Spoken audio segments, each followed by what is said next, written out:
Hello, everyone. My name is Stanley St. Rose, and today we're going to be talking about George's Mother, written by Stephen Crane. Now, before I go into summary analysis of this work, please remember to leave a like, subscribe, and/or comment so that the channel can continue to grow.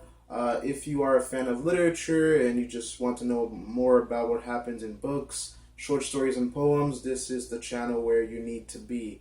I upload videos quite frequently on this channel. So today we're going to be talking about George's Mother. It's a very sad story, but it's also, from my perspective, I think it's built on reality and things a lot of human beings, or most human beings, go through. I think for the majority of human beings on Earth, still to this day in the 21st century, most human beings on Earth live a hard knock life, a difficult life. And this short story, or this story by Stephen Crane, uh, tells us about the slums of New York within the 19th century. And New York wasn't always as prosperous as it is today. In the past, in the 19th century, there was a lot of drinking going around. Work was tough. The work that existed was tough. You worked the hard days of work. You weren't getting paid that much. You lived in the slums. The streets were not cleaned as they are today. And people didn't have the rights that they have today, especially women and minority groups. So I think this story shows us that, and it really couples with Maggie, a Girl of the Streets. That's another story by Stephen Crane. And these characters are within the same world, are within the same universe. Maggie actually makes an appearance within George's mother, so that's very interesting and fascinating. And another thing I would like to add to that is that Maggie and George within this work, they're both their stories kind of have similarities because they're both in a way in the same type of they have similar problems from my perspective. So this book has it has a lot to say about women, men, gender roles within the 19th century, how what life was like for real people within the 19th century, and how life can be sad and tough sometimes.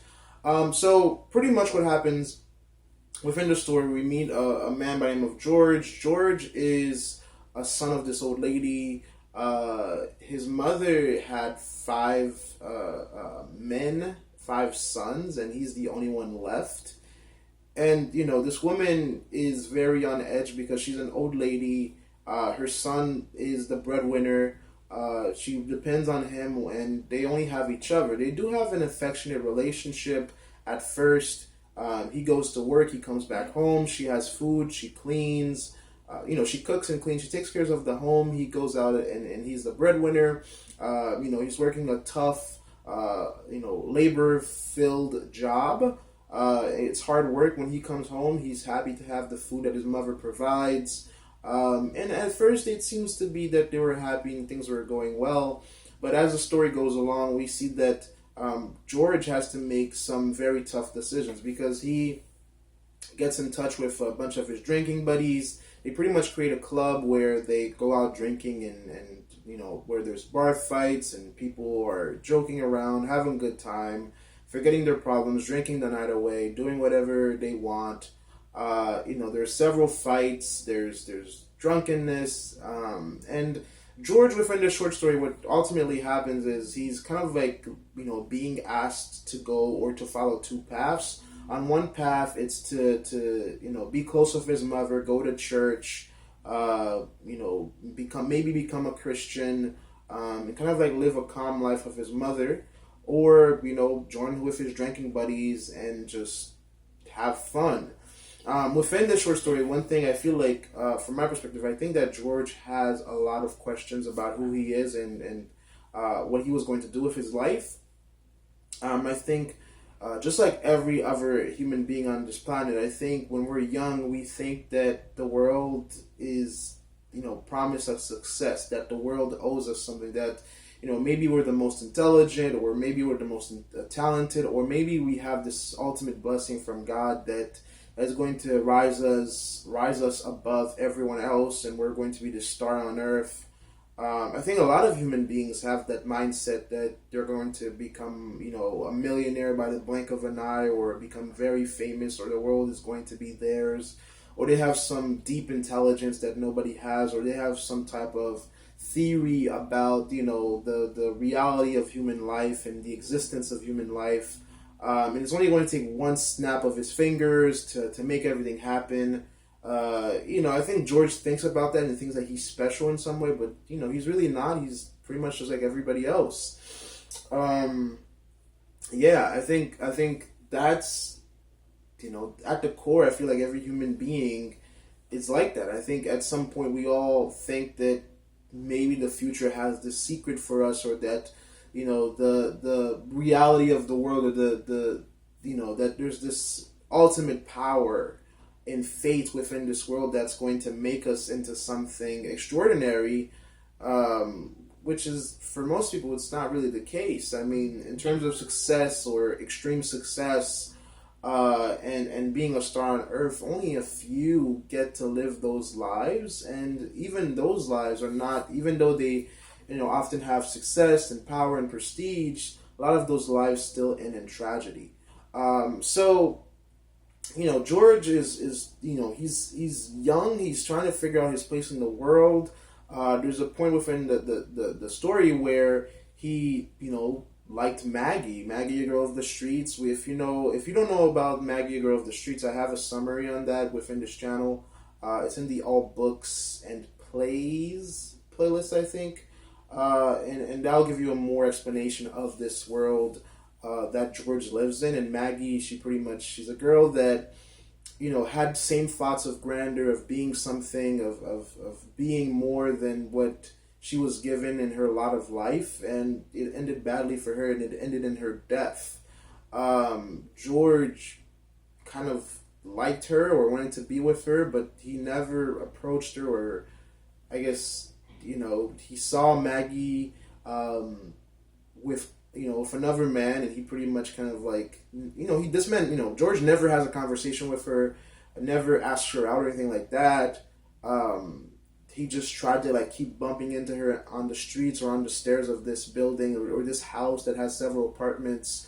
Maggie lived in the same building / house with him, and on the stairwell, when people would be going up and down, George was like, he was trying to bump into her so that she can realize that he's the perfect man for her, but that never really happens.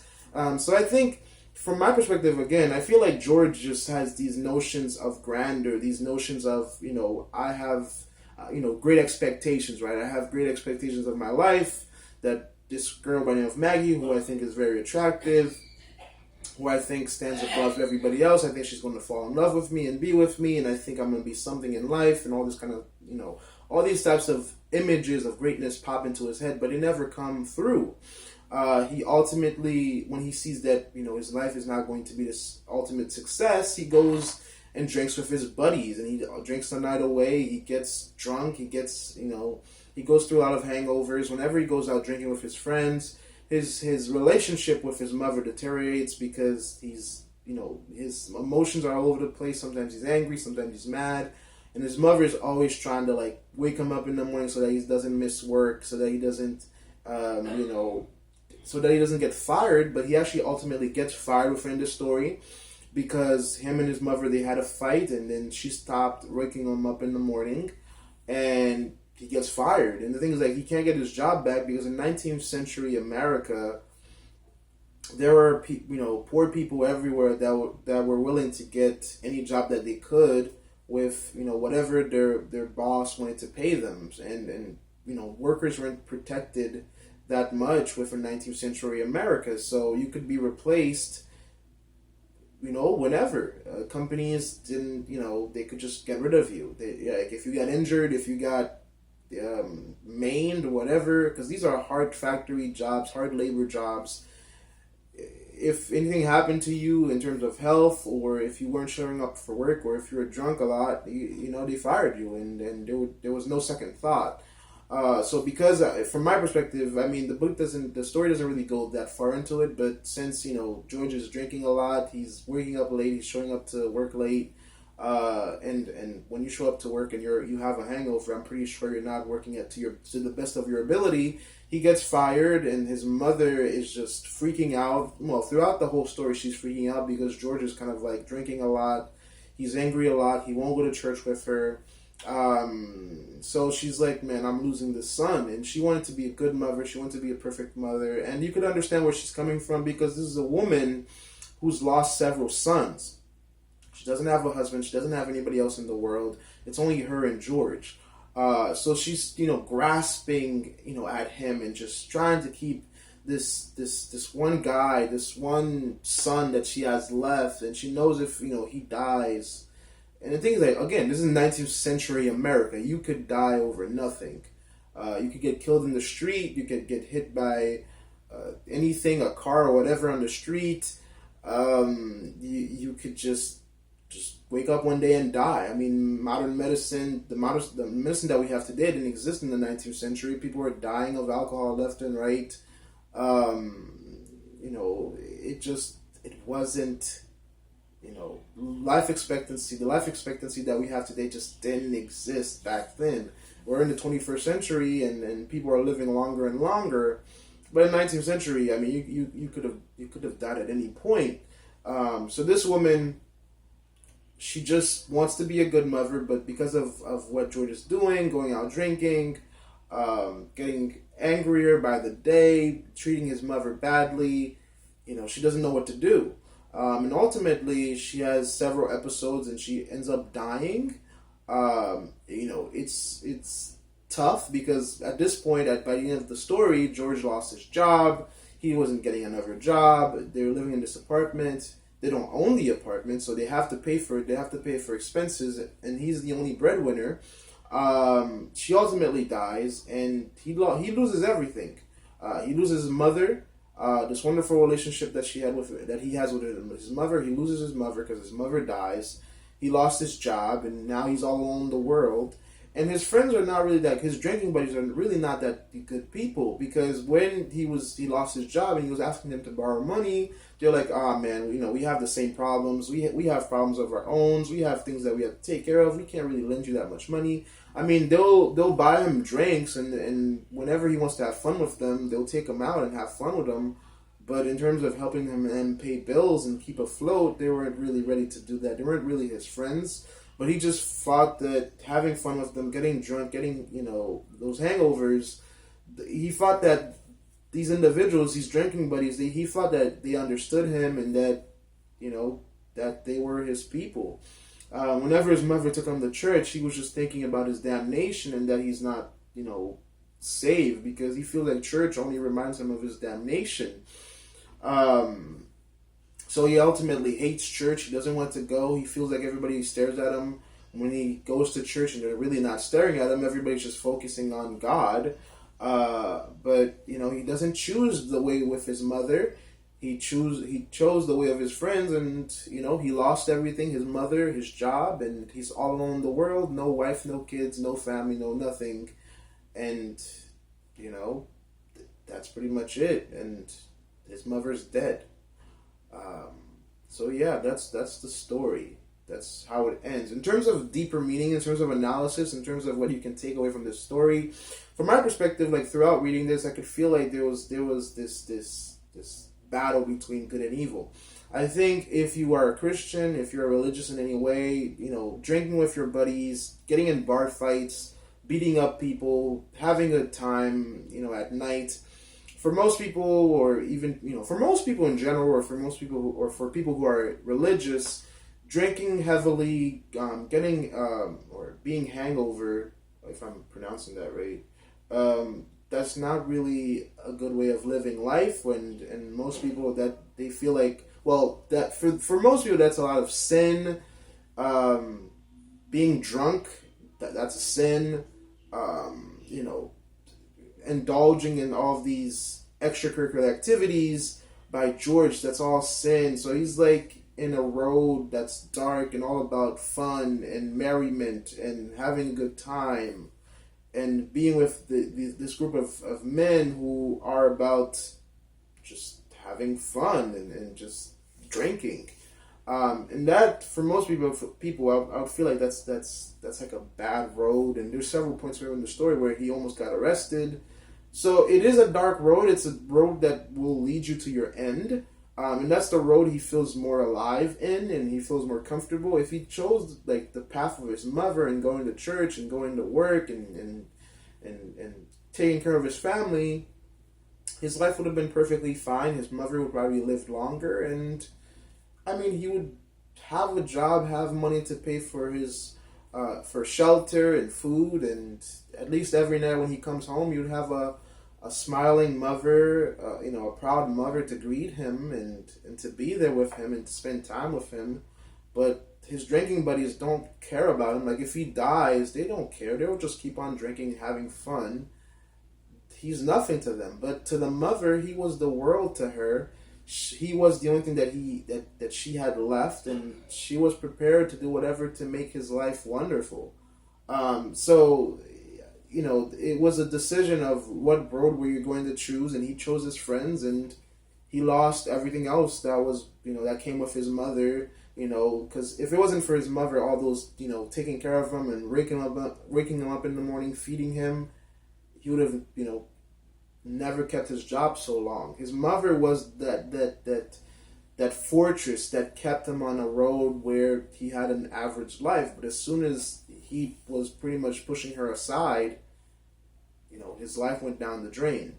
I mean, he's not dead at the end of the short story, so maybe he'll take a lesson from this and get his life back on the right track. But the story just ends with his mother dying. And his drinking buddies, I mean, they're always ready. Whenever he wants to go out again and drink and do all these things, they're ready. So it's that's a lot to take in. The way that Christianity is used here, it's used in a way where from my perspective, I think he's kind of repelled by Christianity, just because whenever he goes to church, it's kind of like this guy telling him that he's damned, and you're probably going to go to hell. But at the same time, all the people that go to church, they know that there's a way of redemption. He's just not taking that part, and he's just taking about the damned. He's just taking the part of people looking at him, the people at church looking at him, staring at him, and telling him that he's a sinner. So, I mean, that says a lot about him. And just, I feel like his pride is one of those things that really just made his life worse, because he just felt that his drinking buddies understood his plight in the world better, or his life better. And then the other thing is, I think he was kind of like telling the universe or reality that if you're not going to make me into something great, I might as well get drunk and have fun and get in fights and be with my buddies. And the thing is, like, if you know Stephen Crane, if you know the works of Stephen Crane, especially the poem "A Man Said to the Universe," the universe really doesn't care about human beings, or in the grand scheme of things, in terms of the natural world and science. The Earth is just a speck in the universe. So, I mean, the universe is like, man, there's so much things in the universe that one single human life to the universe, or to the cosmos. I mean, what is one human life? Because I think a lot of people think that, they're just born to be great or born to be kings, but that's it's not how reality works. It's not that at all. And especially in the 19th century, the time period that this was written in, and when you compare Maggie, a Girl Off the Streets to this, I think all young individuals believe that they bring something new to the world, and they'll make the world work for them, and they'll obtain success in it. But it's more likely that the horrors of the world, the difficulties of the world, will drag you down, just like it did everyone else. Only a few reach ultimate success and stand at the top of the pile. Now, the thing that you can take from this is that you have to look at all your options and pick the best decision. Sometimes you can't make it to the top, but maybe you can carve a little bit of happiness for yourself within your lifetime. Because I feel like if George had chosen the path of his mother, gone to church, kept on working, he could have created a family for himself, take care of his mother, and maybe built a little life for himself within the slums of New York, because a lot of people did. In terms of history, in the grand scheme of history, peasants and the people of the lower classes, no matter what difficulties they have to face, they always survive. Look at every country, every war, every kingdom. The peasants, the poor, the people at the bottom of the ladder, they always find a way to survive and keep their lineages going, and they keep existing. They know that life is tough. They know that it's not as glamorous as some people think it is, and they just find a way to carve a piece of life for themselves, and they keep on moving. But some people like George, if they can't have that grandeur, if they can't have that success, if the universe doesn't make them something great, if their mother doesn't understand them, they just go out drinking with their buddies and find an answer that way. So yeah, there's a lot to take in. And the last thing I'll say about this is just the 19th century. I absolutely enjoy the 19th century and the literature that comes from the 19th century, because I don't like... The 19th century to me was like pretty much the movie Hangover, because I feel like men were just drinking like there was no tomorrow. People were getting in fights left and right, beating each other left and right. Most people had no rights. Most minority groups had no rights, and it was just anarchy everywhere. The slums weren't fun. Kids were dying. I mean, you had kids within the world of Maggie and George. Kids are like drinking in the streets, fighting in the streets, bleeding in the streets, and no one cared, because the rights of children weren't really protected within the 19th century, and people were just doing whatever they wanted. So I feel like the 19th century is just extreme. It's extreme. It's extreme, but also fascinating, and it's fascinating to see what people had to go through in that time period. But that's all I have to say about this work and what happened within it. Please remember to leave a like, subscribe, and or comment, and I'll see you guys in the next video.